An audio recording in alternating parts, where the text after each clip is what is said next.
ইরানের সঙ্গে যে যুক্তরাষ্ট্র এবং ইসরায়েলের যে যুদ্ধ, এটা কিন্তু আমাদের দেশকেও প্রভাবিত করছে এবং আমাদের দেশের মানুষকেও কিন্তু নানাভাবে প্রভাবিত করছে। এবং তাদের মধ্যে এখন আলোচনা পত্র-পত্রিকা খুললেই দেখা যাচ্ছে প্রধান হলো ইরানের সঙ্গে যুদ্ধ। এবং এই যুদ্ধ কতদিন টিকবে? এই যুদ্ধের কেন এই যুদ্ধ অপরিহার্য ছিল? আদৌ কি ছিল? এবং প্রথম দিনেই এতগুলি স্কুলের প্রায় ১৬৫ জন বাচ্চা বাচ্চা শিশু তারা মারা গেল, তাদের উপর বোমা ফেললো। এবং এই যুদ্ধের মাধ্যমে আমরা আসলে মানে বিশ্বই আসলে কি পাচ্ছি? বিশ্বের জন্য লেসনটা কি আসলে?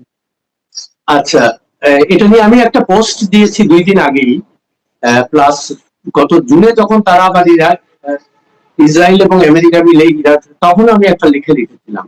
এবং আমার কিছু ব্যক্তিগত অভিজ্ঞতা আছে এখানে।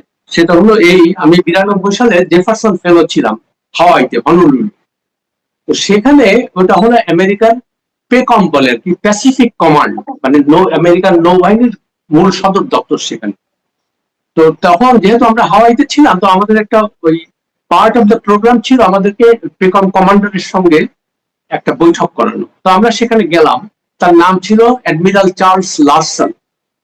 তো উনি আমাদেরকে, আমরা প্রায় 12 জন ছিলাম, 6 জন আমেরিকান আর 6 জন এশিয়া প্যাসিফিক থেকে জার্নালিস্ট, পিস প্রেস সেন্টার। তো ওখানে যাওয়ার পরে উনি একটা ওপেনিং স্টেটমেন্ট দিলেন। তার মধ্যে উনি, আমি বলছি 1992, কিন্তু মানে আজ থেকে 34 বছর আগের কথা।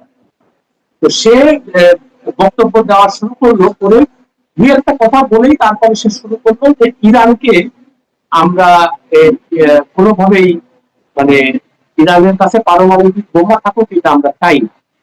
তার কারণ ইরান ক্যানট বি ট্রাস্টওয়ার্দি, তারা খুবই একটা রোগ স্টেট, তারা টেরোরিজমকে প্রমোট করে বিভিন্ন জায়গায় প্রক্সি ওয়ারের মাধ্যমে।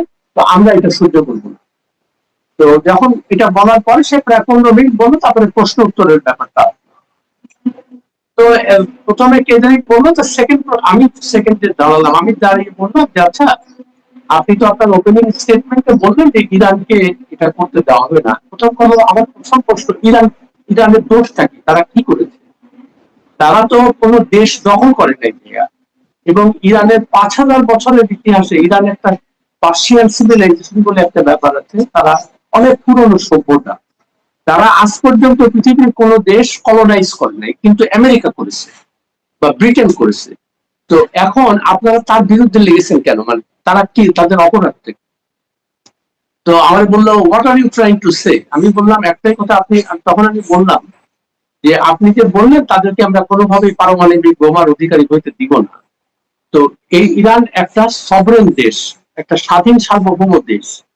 সে যদি মনে করে যে তার নিজের নিরাপত্তার স্বার্থে এটা তাদের দরকার, হ্যাঁ, তাহলে আপনিও তো আমেরিকা, মানে অ্যাটমিক বম্ব ইয়ে করছেন, তারপরে অন্যান্য ওরা করছে, এবং বহুলভাবে প্রচারিত ইসরায়েলও সেটা আছে।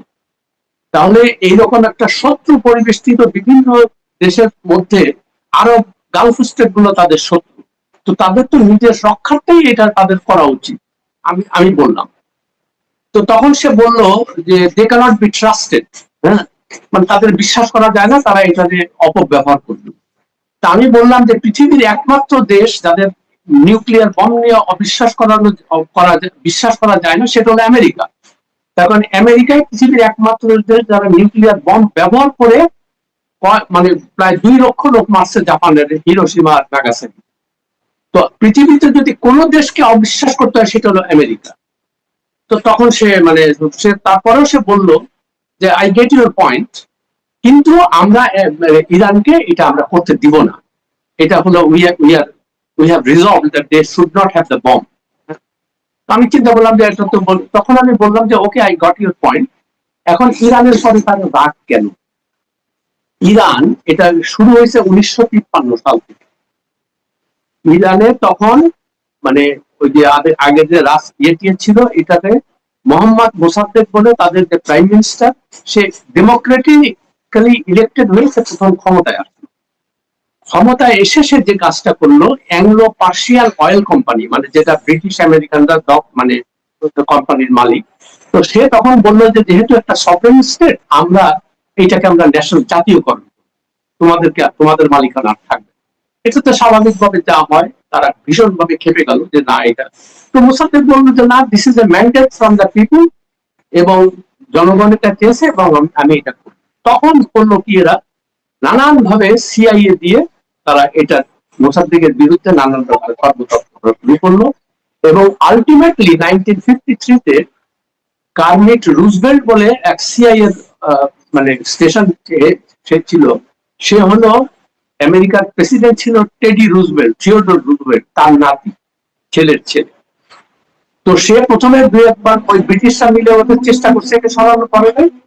পরে যখন মানে অ্যাডমিনিস্ট্রেশন চেঞ্জ হয়েছে, I think Harry Truman or something, তখন তাকে তারা কনভিন্স করছে যে একে যদি আমরা সাহায্য না করি তাহলে আমাদের মানে তেল টেল আমাদেরকে বিপদে ফেলবে। তো তখন সব বলছে যে ঠিক আছে। তখন তারা একটা কু করলো, মানে লোকজনকে দিয়া কু করে, ইরানের লোকজনকে পয়সা করে দিয়া কু করে অভ্যুত্থান করে তাকে সরালো, সেখানে সরিয়ে তাকে জেলে দিল। আচ্ছা, জেলে দিল, এবং লোকটা কিন্তু পরে সে যে খুব খারাপ অবস্থার মধ্যে তার মৃত্যু হয়। এবং তখন তারা আমেরিকানরা করলো কি, এই যে রেজা পাহলভি, যে পরে যে ইরানের শাসক হয়েছিল, তাকে ওদের লোক আর কি, তাকে তারা ক্ষমতায় বসাইলো জোর করে।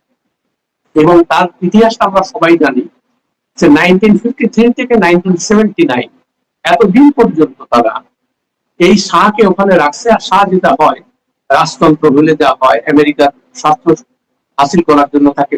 তো সে সমস্ত অপকর্মগুলো মানুষজন খেপে গেল, বিপ্লব এটা সেটা। আলটিমেটলি এই আয়াতুল্লাহ খোমেনি, উনি ছিলেন প্যারিসে তখন, ওদের প্রথম যে স্পিরিচুয়াল লিডার, সে তখন প্যারিস থেকে নেতৃত্ব দিতে শুরু করলো এবং বললো যে না, আমরা এই রাজতন্ত্রের অবসান চাই। তো তারপরে তো ইতিহাস আমরা জানি, মানে রাজতন্ত্র, সে রেজা পাহলভি চলে আমেরিকার ইয়েতে চলে গেল, পলায় চলে গেল দেশ থেকে, এবং তার করুণ পরিণতি হইল। প্রথমে গেল পানামাতে, তারপরে মিশরে যে সেখানে মারা গেল। তার ছেলেকে সে ভার্জিনিয়া, আমি যেখানে থাকতাম ভার্জিনিয়াতে, ওই একই এলাকায় সে থাকতো। অবশ্যই এটা অনেক পশ জায়গা। এখন যে আর কি রেজা পাহলভি জুনিয়র, তার 65 বছর বয়স এখন, সে দীর্ঘদিন থেকে আমেরিকানরা চেষ্টা করতেছে যে এই রেজিমকে তারা সরাবে, সরিয়ে ওকে বসাবে, ওদের বাপ ওই ছেলেকে বসাবে। এখন যেহেতু আরেকটা জিনিস ইন্টারেস্টিং লক্ষ্য করেন, তারা এইবার যে যুদ্ধটা আমেরিকা শুরু করলো বা ইসরায়েলকে দিয়ে শুরু করেন, এটার একমাত্র উদ্দেশ্য হলো যে সেখানে তাদের তেল সম্পদ দখল করা, যে ভেনিজুয়েলাতে যা করেছে সেইগুলা করা। এবং তাদের কথা হলো যে আমি হইলাম মোড়ল, তুমি আমাকে সালাম দাও না কেন। তো ইরানিদের কথা হলো যে দেখেন, আমরা তো একটা স্বাধীন দেশ, আমাদের তো একটা স্বাধীনভাবে বসবাস করার স্বাধীন সিদ্ধান্ত, দেশের জন্য কি মঙ্গল, এটা তো আমরা, আমাদের তো অধিকার আছে এই কথা। তারপরে তারা ইরানকে যে নিউক্লিয়ার ইয়ে বম বানাইতে দিবে না। তো এটা দীর্ঘদিন থেকে তারা এই চেষ্টা, তারপরে নেগোসিয়েশনে গেছে। এই যতবারই নেগোসিয়েশন যায়, ওই আমেরিকা তখন নানান রকমের বাধা সৃষ্টি করে। তো যাই হোক, যখন জন কেরি ওদের সেক্রেটারি অফ স্টেট ছিল, মানে ইয়ের সময়, ওবামার সময়, তখন তারা একটা ডিলে পৌঁছায়, এবং ডিলেটা বলে যে ঠিক আছে, আমরা ইউরেনিয়াম এনরিচমেন্ট করবো না, এবং আমাদের শুধু শান্তিপূর্ণ পারপাজের জন্য আমরা এটা ব্যবহার করবো। ট্রাম্প এসে বললো যে এগুলো আমি কিছু মানি না।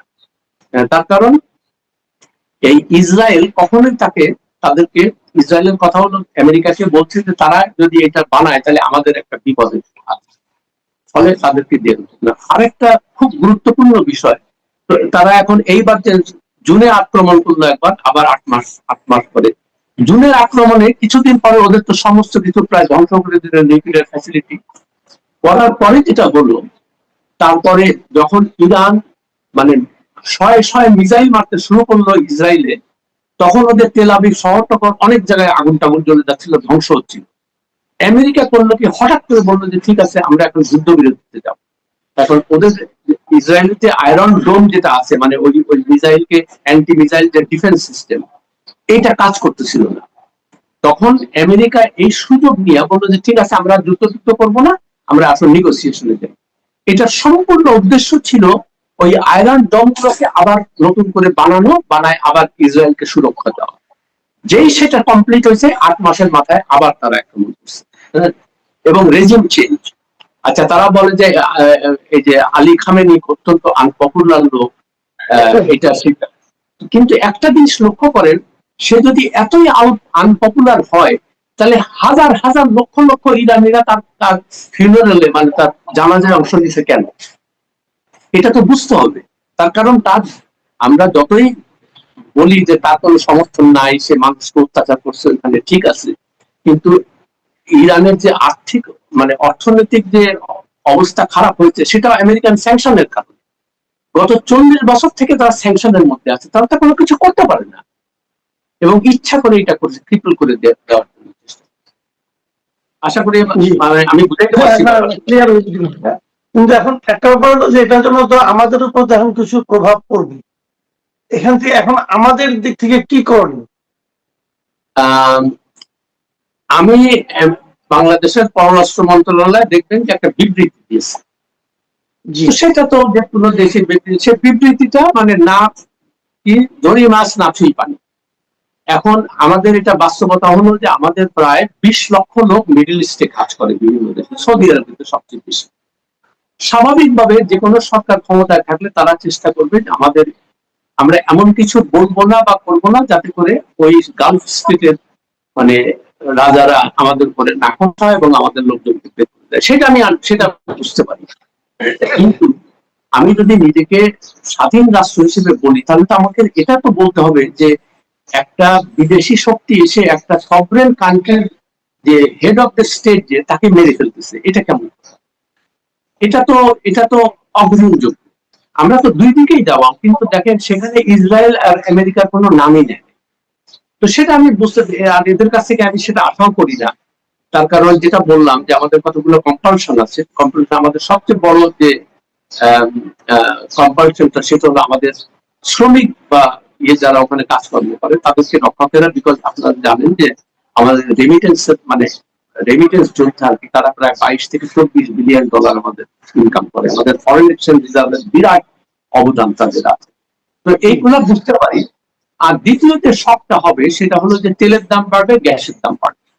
এটা অবভিয়াস। তার কারণ কাতার কিন্তু মানে largest supplier of natural gas, আমরা সেখান থেকে কিনি। তো কাতার অলরেডি তাদের টার্মিনাল ওই মানে গ্যাস টার্মিনাল তারা বন্ধ করে দিয়েছে। তারপরে হরমুজ প্রণালীতে যেখান থেকে জাহাজগুলো, তেলের জাহাজগুলো, সেটাও ইরান বলছে যে এখানে কোনো জাহাজ ঢুকলে, ফলে এখন পুরা ঘুরে আসতে হবে, উত্তর মানে কেপ অফ উত্তমাশা অন্তরিক ঘুরে তারপরে আসতে হবে, যার ফলে জাহাজ ভাড়া বাড়বে। জাহাজ ভাড়া বাড়লে তো জাহাজ কোম্পানি তো আর এগুলো দিবে না, জাহাজ কোম্পানি কনজিউমার যারা তাদের উপরে এটা স্বাভাবিকভাবে আমাদেরকে বুঝে নিতে হবে যে তেলের দাম বাড়বে এবং আমাদের ইকোনমিতে একটা প্রভাব পড়তে বাধ্য। সেটা এখন সরকার কিভাবে ট্যাকেল করবে সেটা আমি আমার ধারণা যে তারা এটা নিয়ে চিন্তা ভাবনা করছে এবং কিছু কিছু একটা করবে।